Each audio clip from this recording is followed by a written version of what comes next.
Listen, mister. This here is what's left of Fort Mercer. Some gang rode in and took the place over. So I understand. This is where we part ways, friend. You have yourself a good time.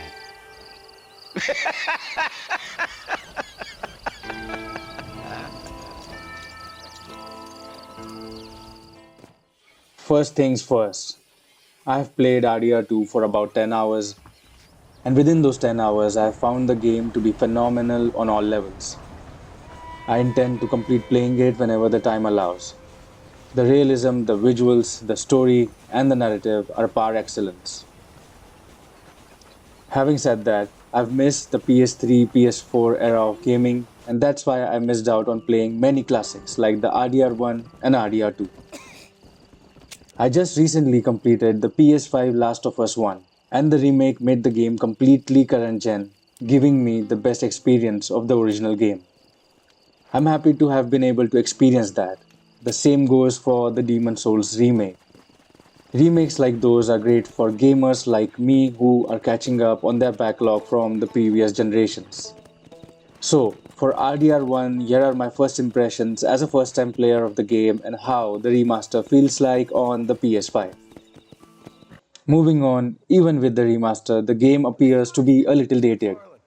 It probably looks like an early PS4 era game rather than a PS3 era game. On the contrary, though, this doesn't take away from the charm of the game, but actually adds to it.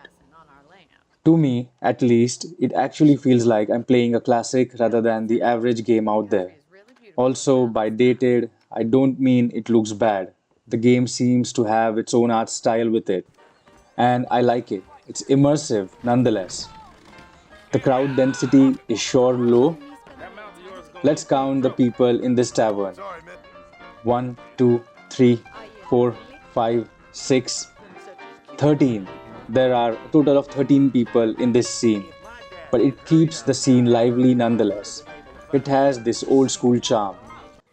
This game actually feels more remote, time period accurate because of its low density landscape than RDR2.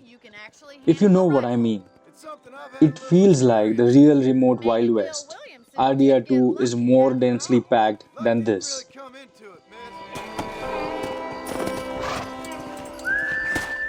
Thank you for your help, Mr. Marston.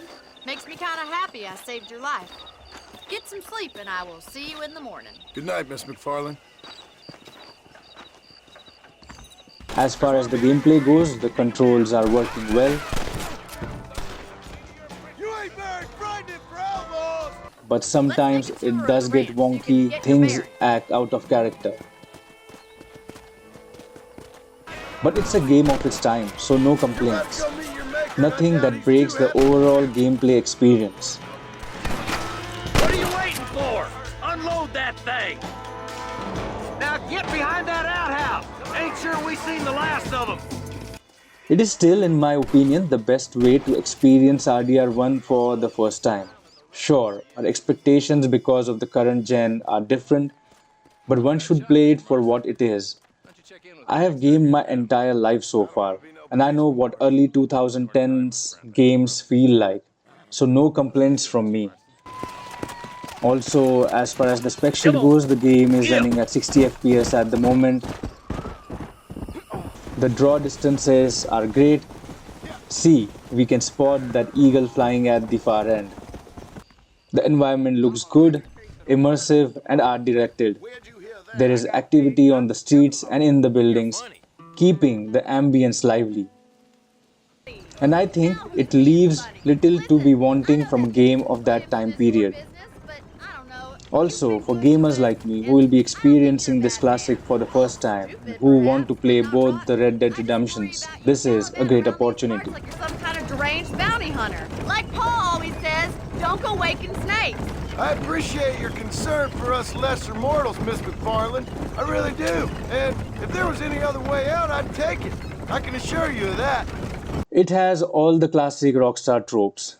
The fun, satirical writing, a compelling outlaw plot, great characters and great writing, and an open world that has potential to be fun and engaging. I would say make the best of this opportunity as it's also on PS Plus now and hop on to the game to experience this classic. The game is also rather short in terms of its story. At 18 hours long, it's fairly manageable in comparison to present day open world games. A completionist will probably spend 40 hours seeing all the aspects of the game. As a slow gamer, I would have loved to spend hours on this game, immersing myself in its world and story as it deserves before finishing the main story. But with all the things on my plate currently, I might rush through the story quickly just to tick off a box from my gaming list. Sometimes the problem with catching up on old classics is that you don't give them the time they deserve, like they would have received when they first came out fresh. In my defense, I gave Last of Us 1 and Demon Souls all the time they deserved. Who knows, maybe I will give the same time to this one too. Finally, thank you for watching my first impressions of the game. If you enjoyed this video, please subscribe to Solo Gaming and check out the crazy work I have done on Elden Ring. Content on more games is following, so stay tuned for more. Come on! Come on!